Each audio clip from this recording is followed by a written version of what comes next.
Greetings from the indoor garden and welcome back to Let's Grow Stuff. My name is Ben and today we're getting a jump start on the season even though there is snow outside by starting our dahlias indoors. Let's get to it.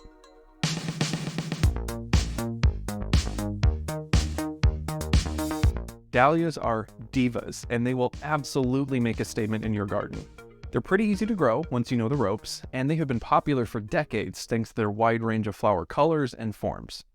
If we have a slow, cold, cool spring, it can delay that flowering, which is why it's a benefit for us to start them indoors early to give us a jump start on the season. When should we start dahlias indoors?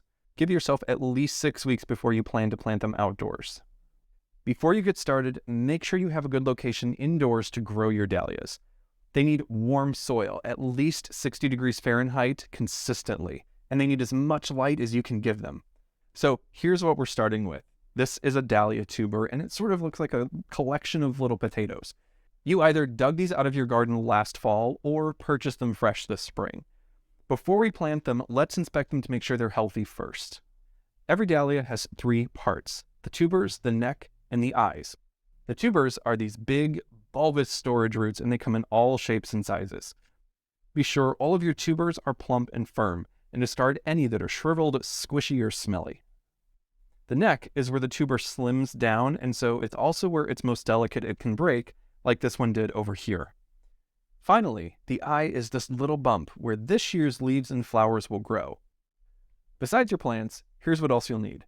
Choose a peat-free potting soil, and also, of course, your pots, and you're looking for pots that are at least 6 to 10 inches across.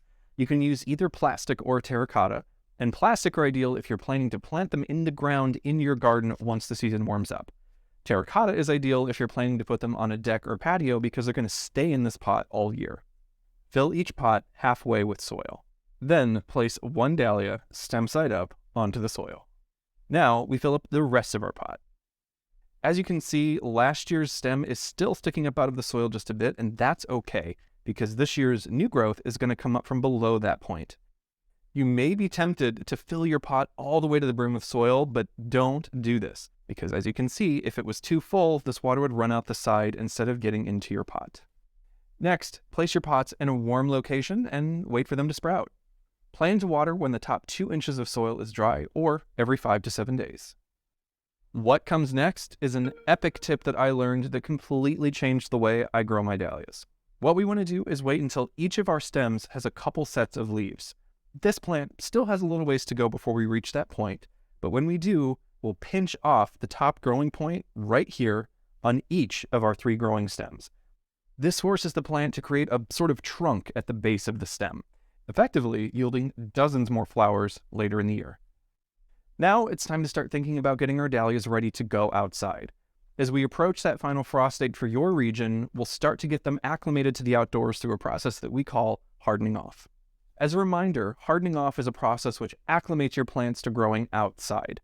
At the end of that period of time, they're ready to go outdoors full time. Well, there you have it. Our dahlias are off and rolling and will give us many more weeks of flowers as a result. Don't forget, there is so much more to learn online at letsgrowstuff.org. There we have more videos, tips, tricks, and a blog to help you grow a better garden. So until next time, happy gardening. Funding for Let's Grow Stuff is provided by the Focus Fund for Wisconsin Programs and Friends of PBS Wisconsin.